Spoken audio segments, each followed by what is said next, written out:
What's going on, everybody, and welcome to the Real Word Podcast, the place where real thoughts, real ideas, and real words come to life. I am your host, Drew, coming from San Diego, California.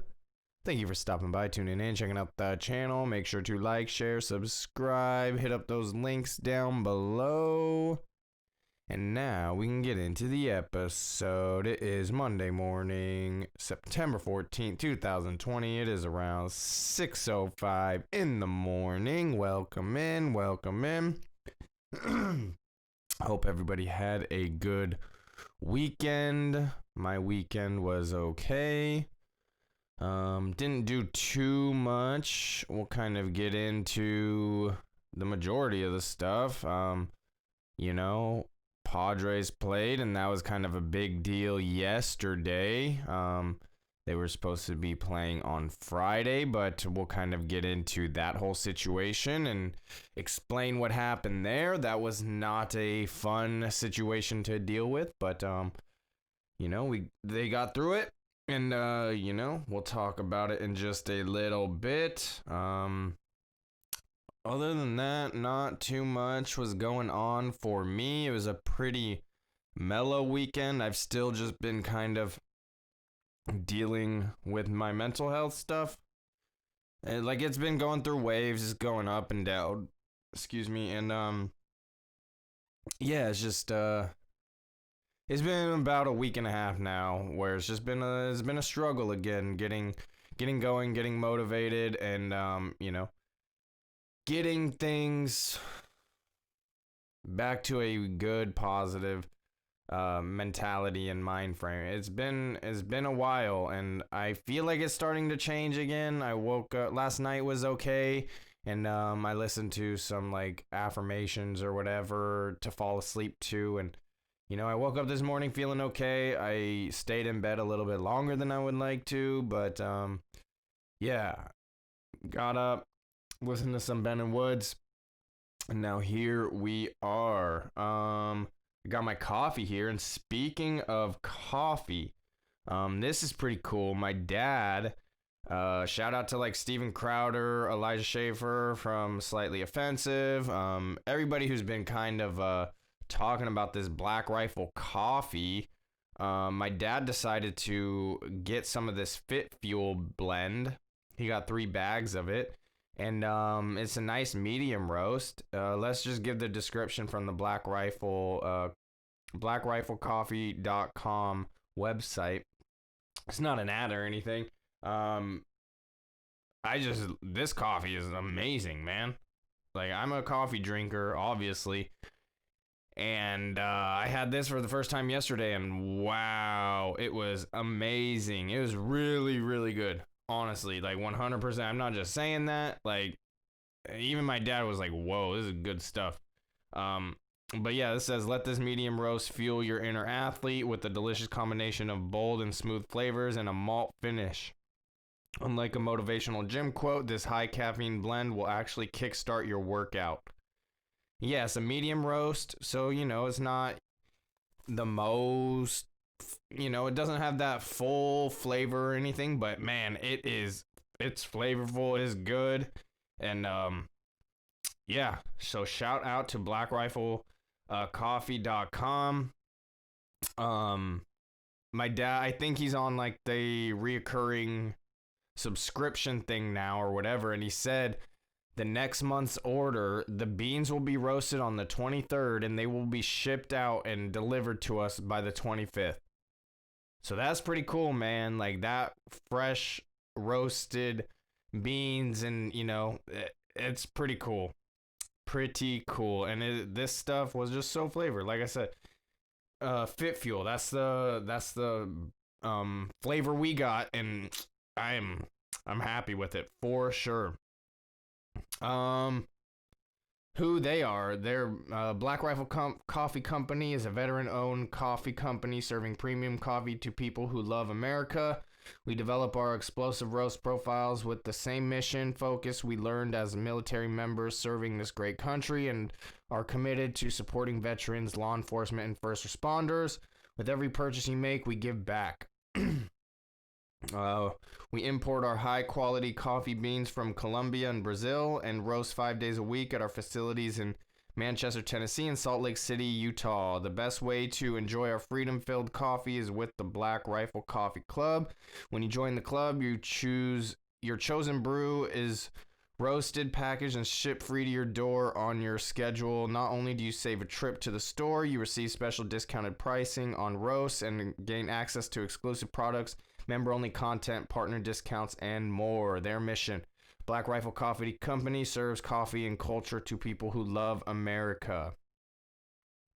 So yeah, man, this is a cool coffee company, man, owned and operated by veterans, it seems like, and it seems like they give back to those services in need as well. Again, I'm not the one who signed up for this, because I don't know if I would really support that as far as, having my money go to some of these services. But I will say their coffee is amazing, and for that alone, it's kind of worth, checking out and getting, at least trying a bag, man. I was just looking. It looks like they have quite a few different selections of flavors. Anything from a light roast to a dark roast, and like a very dark roast. So anything you kind of want, it looks like they have. So shout out to Black Rifle Coffee Company, man. And like I said, I've heard about them through like Steven Crowder, Elijah Schaefer, and just that whole crew, like from the Blaze TV and all that. Who else? I want to say Fighter and the Kid has maybe worked with them in the past. Maybe. I don't know. I think so, though. But anyway, it's good coffee. My dad got it, and I definitely wanted to give them a shout out because this is good stuff, man. I mean, if they want to sponsor some videos or work together, partner up, I'm all for it. I drink coffee every morning, have the coffee and weed basically every morning. So I think it would be a good fit, but you never know. I just wanted to throw it out there because I thought it was really good coffee, man. So let's get into a snap and then actually have a sip of this coffee and get into, a couple things that I wanted to get into. I have some of this Hercules that was still ground up here. Got clean bong, clean water, clean glass.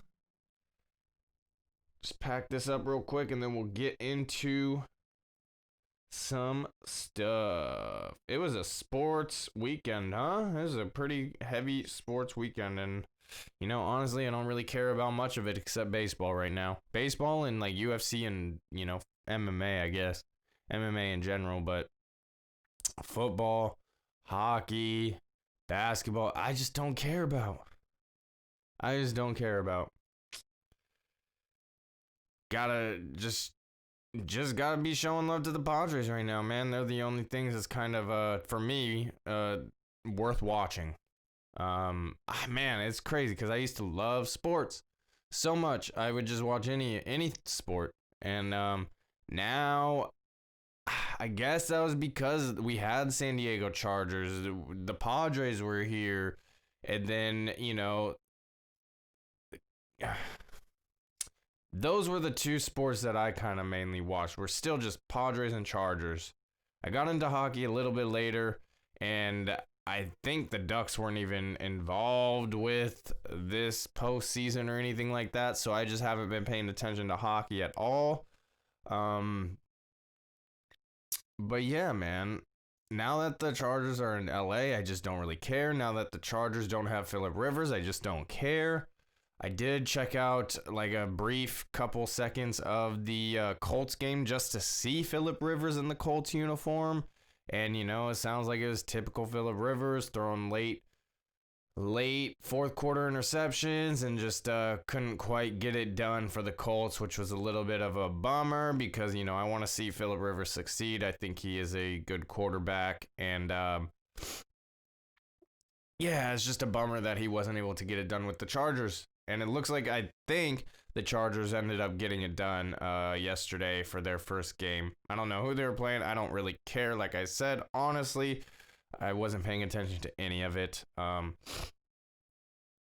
But I did think I saw someone say like the Chargers won or whatever. But honestly, I don't really care.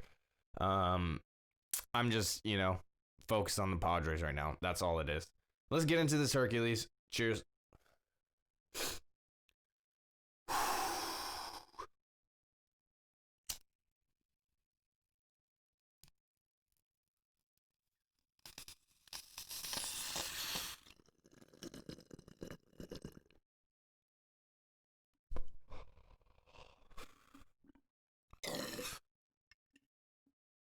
All right. Got that coffee, Fit Fuel.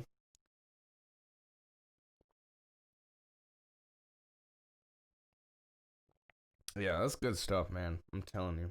I mean, I have a little almond milk, a little sugar in there, but it's like the smoothest, smoothest coffee, man. Really good flavor. Really good. Telling you. All right. So what did we have going on? So,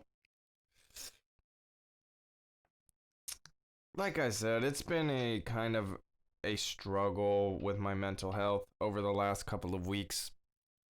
There's been some things, I don't want to talk about all of it because then it'll be getting too many people involved, and I don't really want to censor myself and, have to protect names or anything. So it's best if I just kind of like not talk about certain things, but, things have been kind of a struggle, and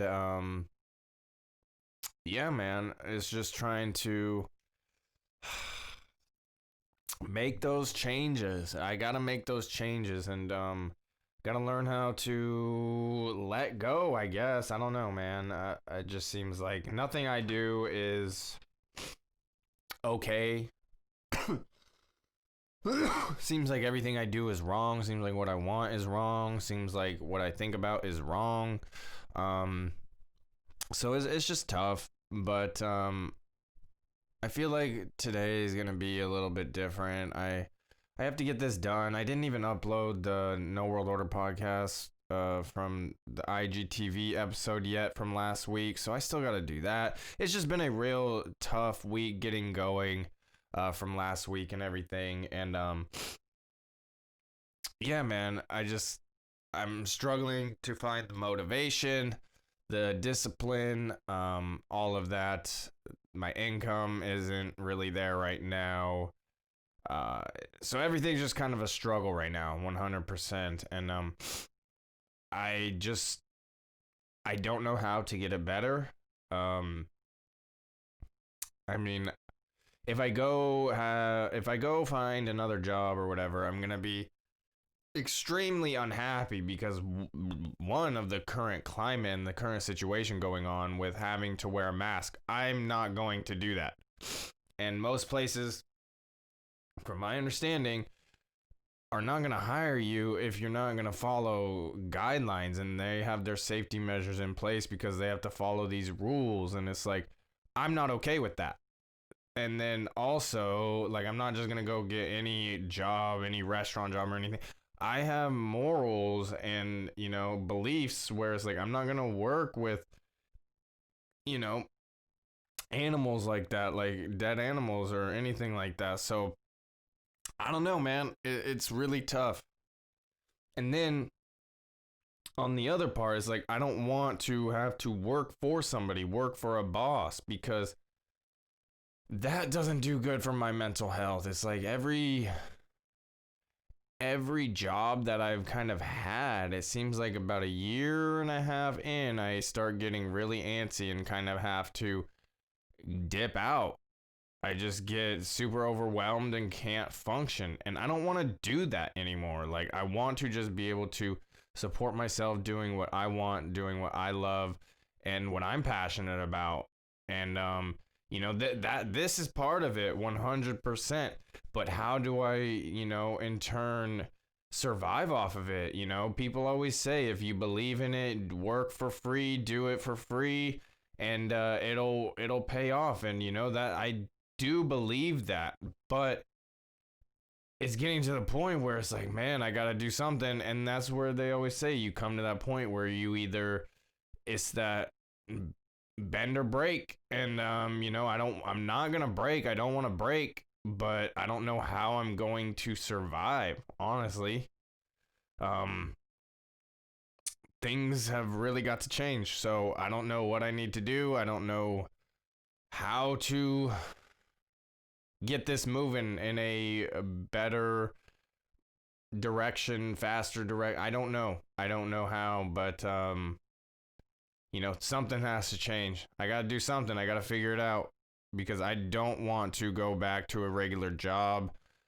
Like all parts of that just sounds and just kind of fills me with anxiety and like just overwhelms me and makes me just not even want to just function or do anything. So just the thought of that just kind of cripples me, and it's like then I just get into this cycle of, oh my gosh, my brain just goes crazy. It sucks, man, but I don't know. We'll see what happens. I just know something's got to change here soon. Something's got to give, and I don't know what it is.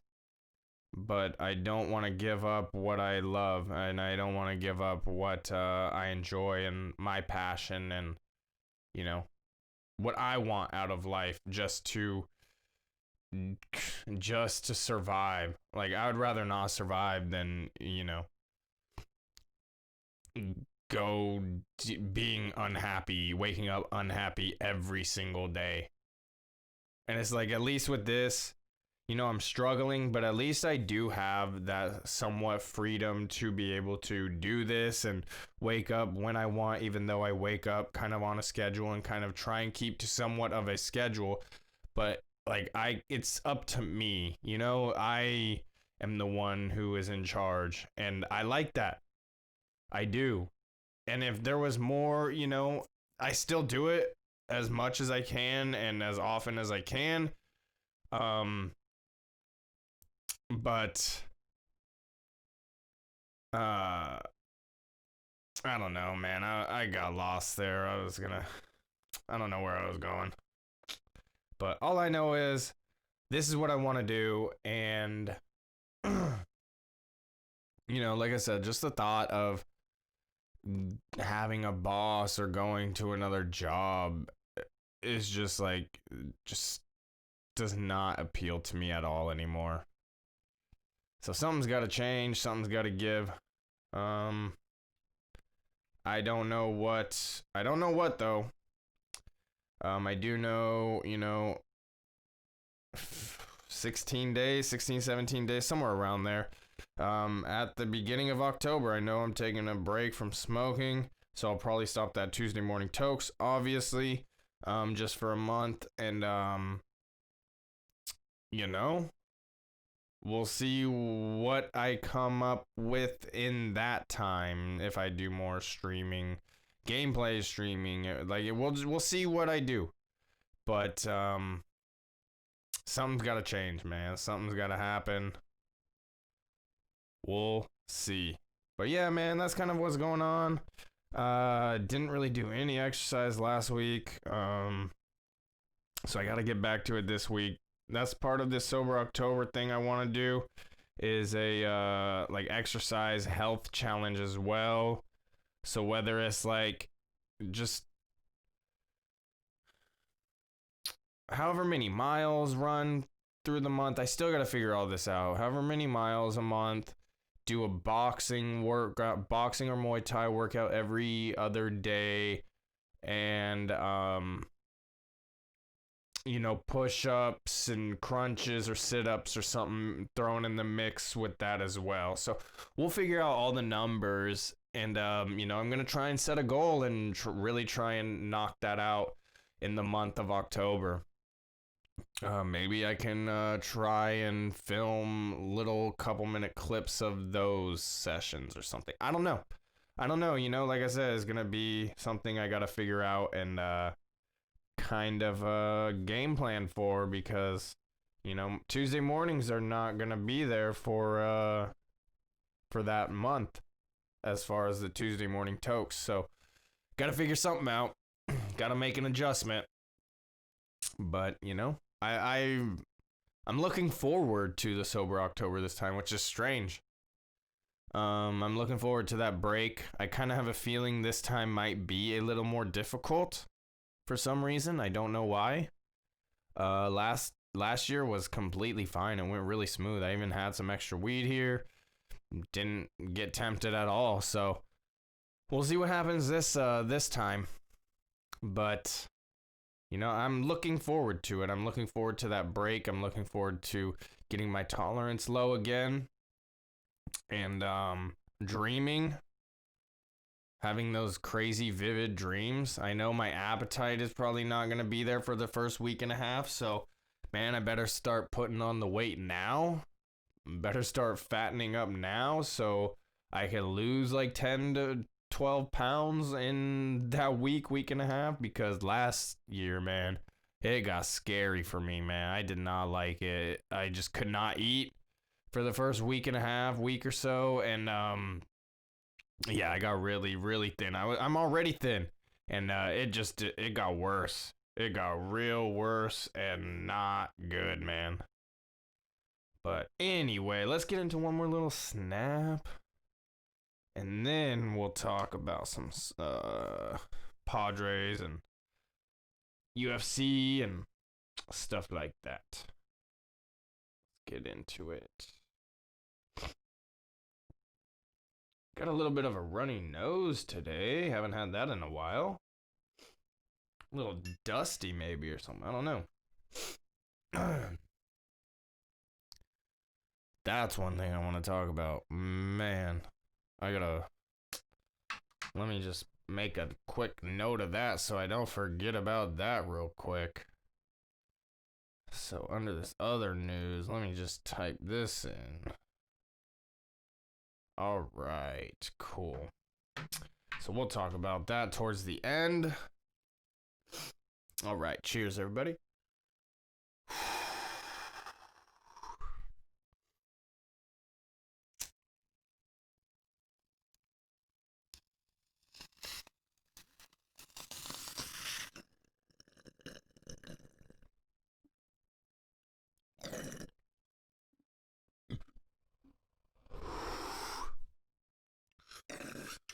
Y'all.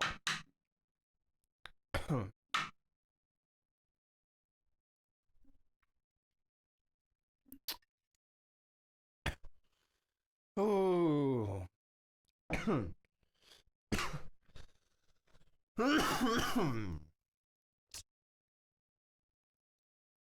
So, gotta just go find this Padres article. This is from NBC7 San Diego. This is a local thing. Padres win. Streak reaches 7 after doubleheader sweep of Giants. Excuse me. The Padres and Giants had to take a couple of days off after San Francisco outfielder and Poway High School alum Alex Dickerson received a false positive COVID-19 test. Thankfully, everyone is okay. When they got back on the field for a doubleheader on Sunday at Petco Park, the Friars didn't miss a beat. San Diego swept the double dip, 6-0 on the first game and 3-1 in the second game. Both games were just 7 innings to win their 7th straight game and all but end San Francisco's chances of catching them for the second automatic playoff spot in the National League West. In fact, the Padres have a chance to move up instead of down, but more on that in a minute. In the first game, Mike Clevenger showed us why the Padres gave up a bunch of assets to land him from Cleveland at the trade deadline. Clevenger tossed a shutout, striking out 7 and allowing just 2 hits. He had plenty of offense to work with, but not the way the Padres usually provide it. Yeah, man, this guy is a great pitcher, man. He is fun to watch. His movement, his little rhythm before he pitches, his attitude, his post game stuff. He fits right in, man. And it's pretty funny, he got that Tony Hawk board last week. Um at some point, like midweek or early last week. And he got to the stadium and there was a Tony Hawk board waiting for him there. So that was pretty cool. But, he showed this thing on Instagram or whatever, Twitter, whatever. He did like a 360 flip, man, in the clubhouse. Like, what? Dude can skate too? Like, man, this guy is awesome. And then we have oh my gosh. Uh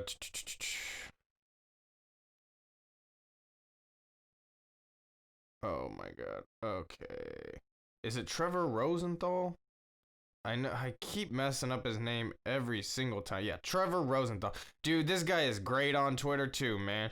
He is super fun. Both these guys have come in and just acclimated so well, and it's just super fun.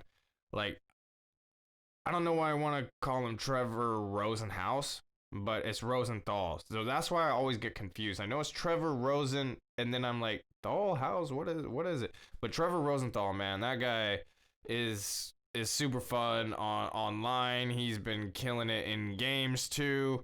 Yeah, man, it's been fun having those two guys come in for sure. Let's get back to the article. San Diego is among the league leaders in home runs, but instead of big blows, this was more like death by paper cuts. The Padres had 8 hits, 6 singles, and 2 doubles. Yeah, man, just that small ball. And 5 of them came with 2 outs. So that's crazy. That is crazy, man. In the second game, they got another one on a Manny Machado RBI single. The Padres lead the league in 2-out RBIs. Something this offense has not exactly been known for in recent years, and that is facts, man. It's like in the past when 2 outs would come on, it would just be almost like an automatic out, or if they would get a hit, the next guy would be out. So it wouldn't really matter. But this with 2 outs, it's almost like you want them to get to 2 outs because that's when they start thriving, man. They're over 112 or something RBIs with 2 outs. It's insane. It's crazy. I think the White Sox are maybe like 8 to 10 behind them, which is crazy too. But yeah, man, it's fun to watch. It's like the inning is never over until they, really capture that 3rd out, and you never got that feeling before. It seems like when the 2nd out came, it's like, okay, here we go. But this season, they have just been striking and thriving with that 2 outs, man. It's been fun to watch. So this is a quote from Jace Tingler, the manager. We have some guys. Maybe they've been one-dimensional or two-dimensional in the past, but they've worked on a part of their game that they've had. They've done a great job of being unselfish and working to get barrel to ball and decision making and keeping the line moving. End quote. Yeah, it seems like everybody, the whole lineup, top to bottom.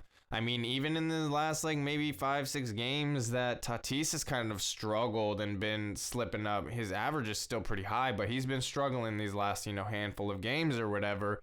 But for them to still be able to produce the way that they've been able to produce up and down the lineup is awesome. And then the designated hitter, the pinch hitters, everybody's coming in and kind of contributing and coming in clutch and doing what they need to do when needed. And like I said, it's just been a fun team to watch, man. It really has been.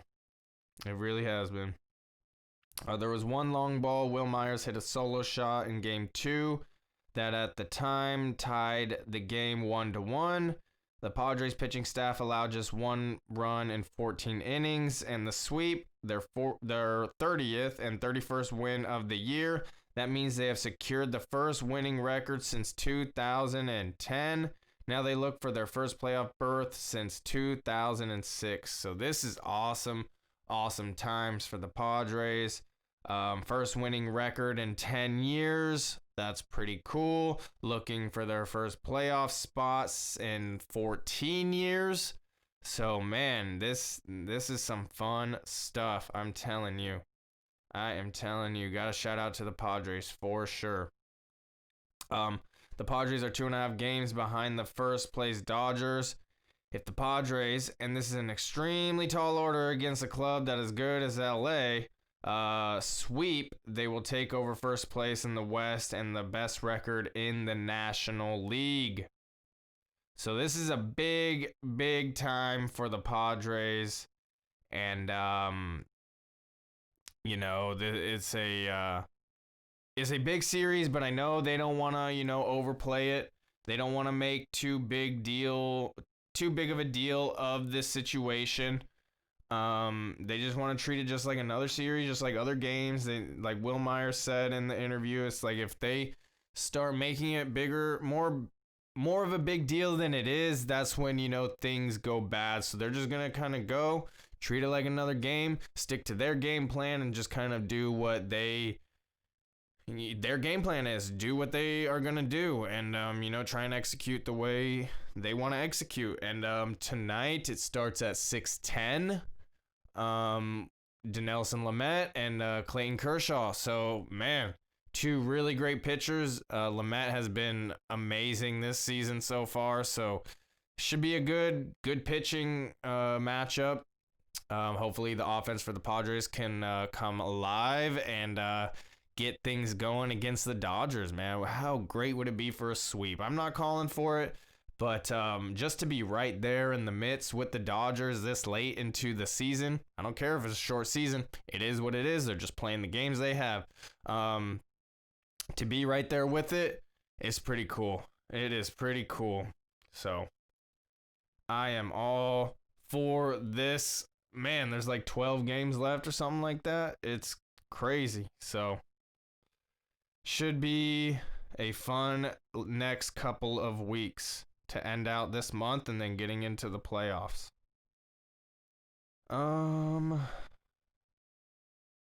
Wanted to get into some UFC stuff. I thought I had an article already. Could have been this one.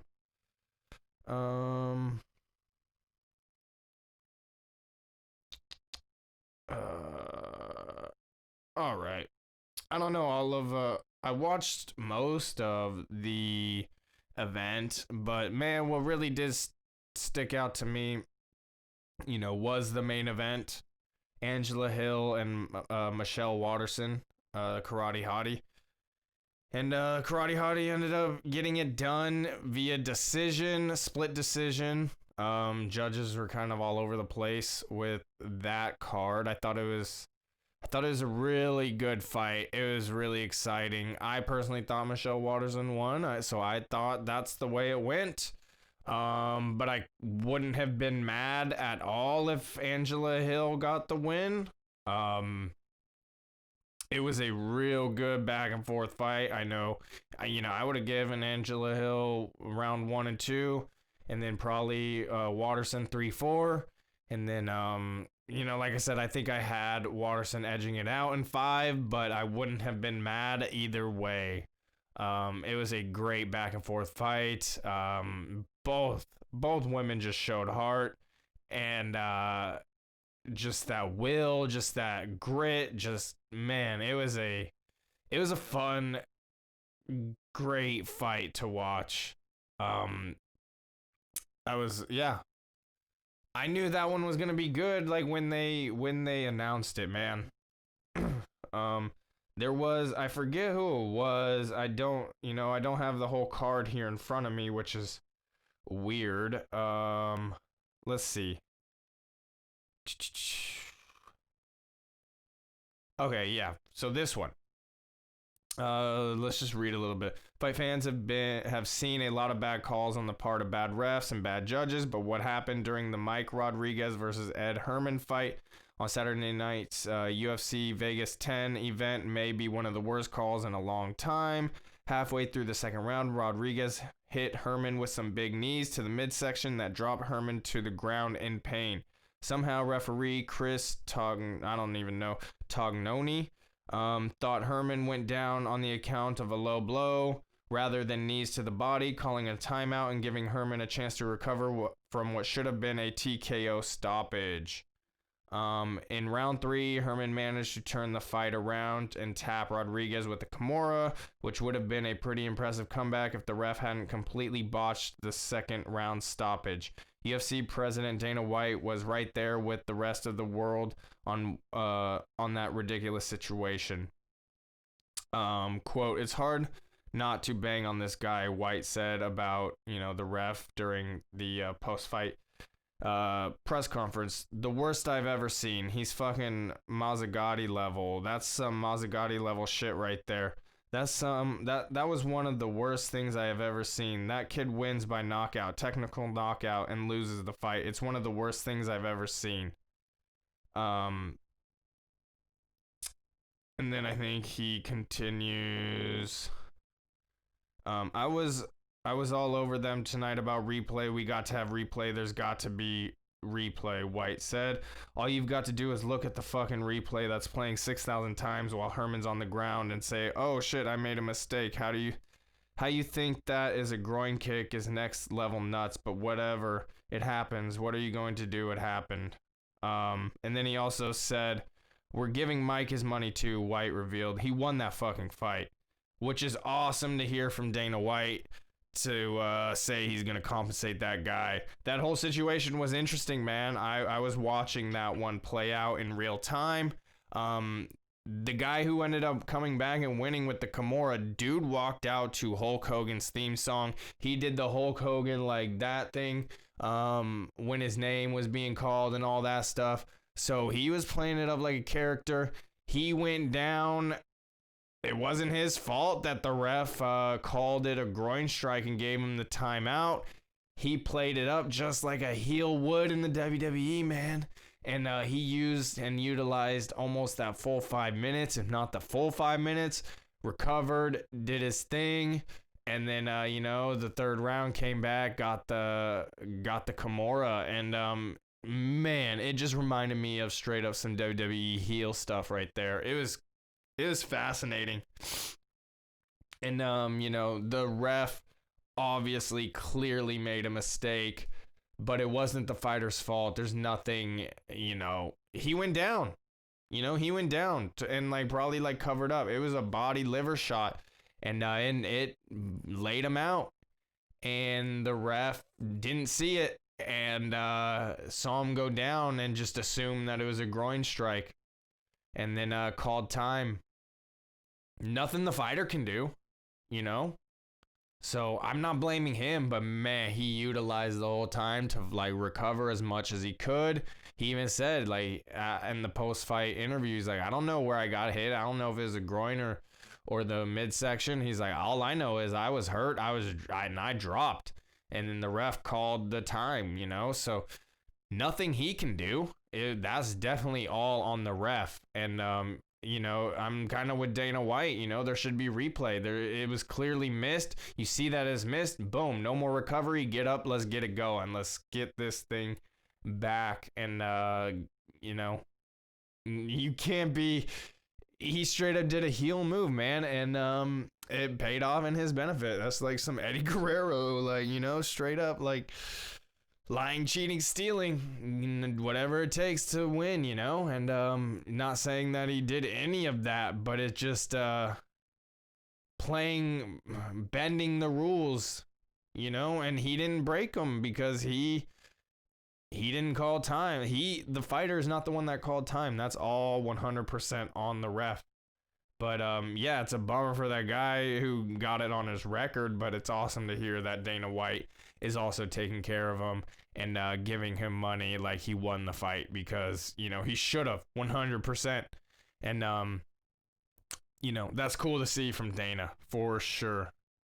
Gotta shout out Dana for that, he gotta shout out when he's good, when he does good, And then just another thing, on the same night, Saturday night, Bellator had an event going on. I know they had one Friday night too. I didn't watch that one. I just wanted to watch Liz Carmouche's debut, Bellator debut.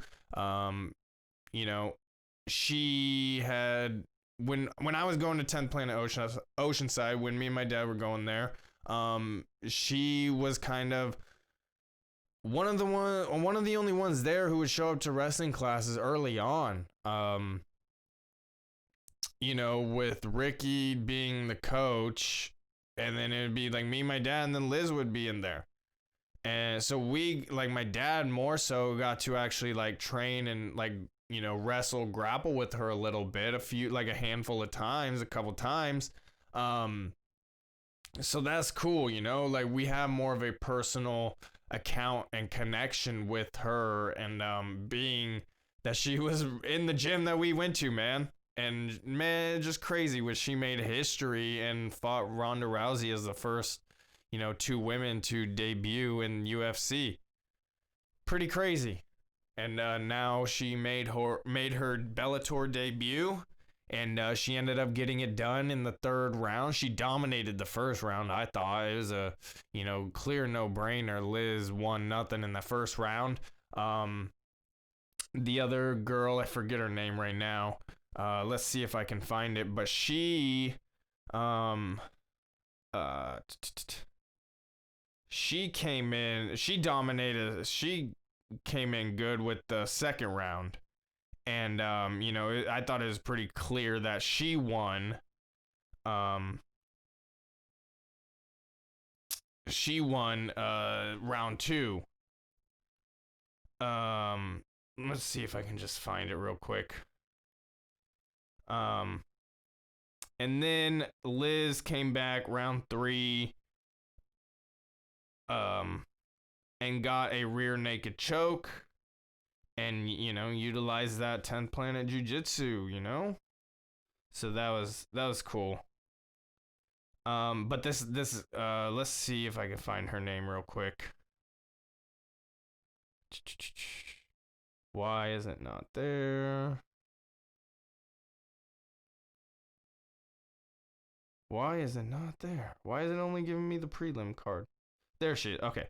Deanna Bennett, like, weighed in like 5.5, 6 pounds overweight, man. And that's just so unprofessional. It's crazy that, like, Liz, it's awesome that Liz, she doesn't really care, I'm sure. She was disappointed, and she kind of blasted her on social media when she weighed in that much overweight. Not good for the fighter to do that. I'm glad that they were still able to fight and put on a performance. And I'm glad that it didn't affect Liz's outcome and she got it done. She got the rear naked choke at 3 minutes and 17 seconds of round number 3. So it was good stuff, man. I was happy to see that and watch that. So shout out to Liz. She got it done. 10th Planet San Diego, 10th Planet Oceanside. I did like what she said in her post-fight interview as well, when asked like where she thinks she stands next, who she wants next or whatever, and she said, all my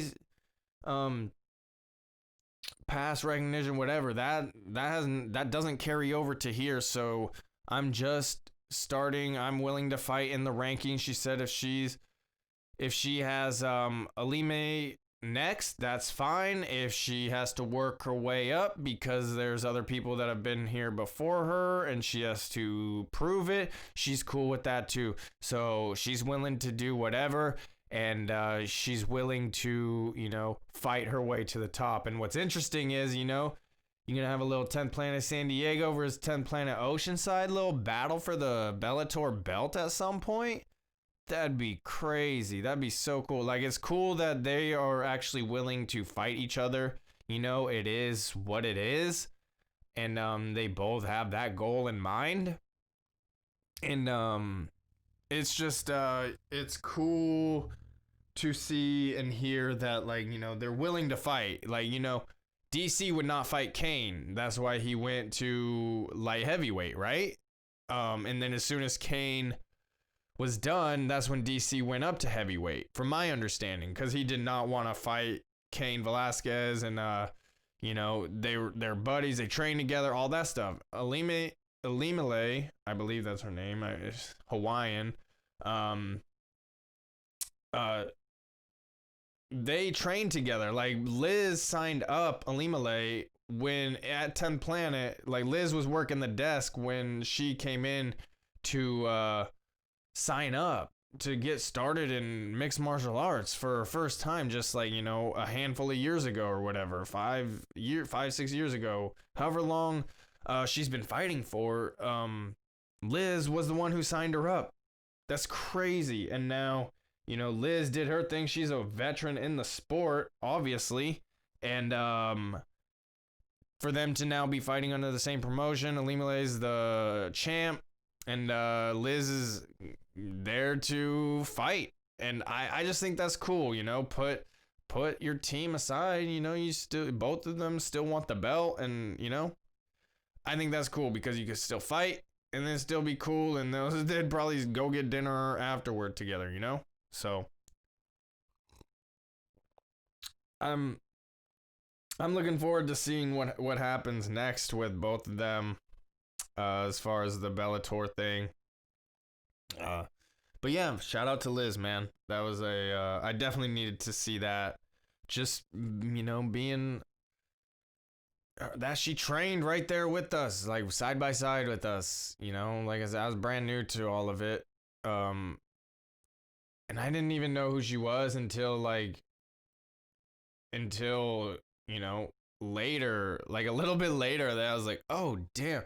Like, once someone said who she was, then I went and looked her up. I was like, dude, this is crazy. Like, how are we training with like a legit UFC fighter? Like, it was crazy to me. And then like Ben Saunders came in for like a week or two and was like doing some teaching some classes and stuff. So it was like, got trained and taught by Ben Saunders a couple of classes. Like, it was cool, man. It's a cool place. I miss 10th Planet a lot, and hopefully I can get back there one day, because I enjoy it. I enjoyed that place a lot.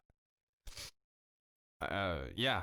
So shout out 10th Planet, Oceanside, San Diego, 10th Planet in general, Eddie Bravo, Gio Martinez, Boogeyman, Richie Martinez, that whole crew, the whole 10th Planet crew. It is, it's fun stuff, man. It is fun stuff. What we have, Tyron Woodley and Colby Covington coming up this coming up weekend. And I was just watching Trump's speech in Nevada last night, and he had Dana White there. He had Justin Gaethje there, Henry Cejudo, and then also Colby Covington. And, he kept shouting Colby Covington out, and Dana White and these other fighters as well. And, and it just made me just kind of laugh. I was like, oh, this is going to be a fun lead into the fight week, man. He's just got all this. Colby's going to have all this ammo about being Trump's favorite fighter and making America great again, making UFC great again, all this stuff. Like, it's gonna be a hilarious lead up into this fight coming up this weekend. I'm looking forward to it. Excuse me. It should be a really good fight. I would think so. Hopefully these two just go. Oh, excuse me. Hopefully they just go at it, man. And this rivalry has been building and brewing for like 2 years now, something like that. So it's cool that it's finally gonna happen. Hopefully, and hopefully they put on a good show. Hopefully they put on a good performance. And I just am looking forward to the maybe pre-fight press conferences or interviews that Colby does leading up to this, especially now that he, went to the Trump rally or whatever it was. I just thought that was super funny, and the fact that, he shouted out Dana White, Henry Cejudo, Justin Gaethje, and Colby Covington like multiple times is pretty funny. So, good stuff. What else is going on? So California and the whole kind of West Coast is kind of on fire right now. I mean, I don't really know. I guess up north is probably pretty bad. There are fires up there, but here in San Diego, it's a little weird, man. The sun's been kind of blocked out, and I don't know if there's been too many fires here. And there's just been this haze that's been blocking out the sun. Really strange. I don't smell any smoke. Not seeing any ash. I can still breathe fine. Like, it's not a big deal to me. So I don't really know what's going on. But the sun has been completely like gone the last couple of days, which is really interesting because, we kind of need the sun for vitamin D, which has been shown to be help improve symptoms for COVID. And, it's just really interesting that the sun is kind of blocked out during this time. People are saying it's climate change. This is proof of climate change. Ooh, man, you guys are fucking idiots. You guys are insane. If you look at the articles, if you look at police reports, if you look at the news, if you read, instead of just listening to the governor and mainstream outlets, you will actually see that, a majority of these fires have been set and, deemed arson by people. So this is not climate change. This is people with an agenda. This is nowhere near climate change. And for people to kind of pass it off as that and push that agenda is just insane to me. It drives me crazy. It's like, and then all of these fires are just staying within our border. Not one has jumped over to Mexico. Not one has jumped over to Canada. It's staying within our borders, and it's just crazy to me. And then people just say it's climate change, and they're not realizing that these have been purposefully set. Like, I would not be surprised. I think there was a few that were started by lightning initially up north, which, nothing you can do about that. Mother Nature happens. That happens. What can you do? But a majority of them since, from Oregon to California, I'm seeing all spread out from California too. This person's been arrested for multiple fires set. This person's been in connection with 2 fires set. This person in Oregon set 3 fires. So it's like, dude, these fires are being set by people. This has nothing to do with climate change. And for the governor to come and for people to just push this, climate change is happening agenda is just driving me insane. Or the climate change is the reason for these wildfires. It's just insane to me. It's just insane to me. It's like, trust me, I do think there's been an effect. And I think the effects are more from them spraying stuff in our skies, spraying chemicals in our skies, using like the aerosol injections and things like that, seeding, cloud seeding, and, making weather, making clouds. I think those are the real issues that have been the cause for, if you want to say climate change. I think those are being purposefully done by the governments over the last however many years, So that's what I think the problem is, if any. But I don't even know if that's, 100% true, or if there are effects of that or whatever. I would have to assume there would be effects because putting chemicals in the sky and then having it rain down on us cannot be good. So I don't know, man. Things are just crazy all over, but it just pisses me off that this whole climate change thing is happening. That whole agenda being pushed just because of these wildfires. And it's like, dude, we get wildfires in California all the time. It usually happens next month, late this month to next month. But again, when people are purposefully setting them, what can you do? It has nothing to do with the weather or climate change or anything like that. It's people being evil and setting these fires, you know? And again, like I said, some of them are naturally occurring where it's lightning or whatever or accidental or whatever, but when you look at the articles, I've seen like 3, 4, 5 of them that this person's been arrested, all different. This person's been arrested for setting fire. Like that's what's going on. That's what's going on. And it just drives me crazy that people just fall in line with whatever the media says. It just drives me crazy.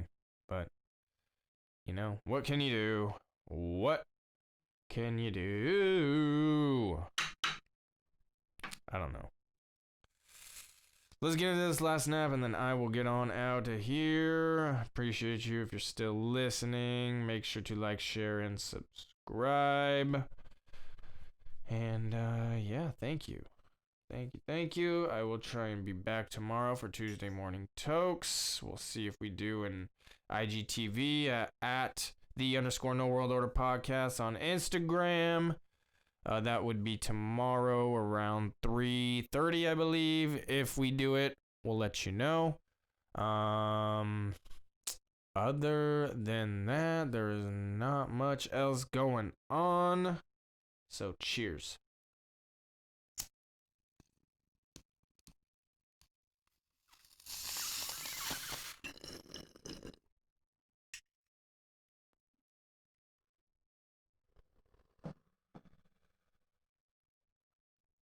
All right, everybody. Thank you for stopping by, tuning in, checking out the channel. Again, make sure to like, share, subscribe. And until next time, everybody, peace.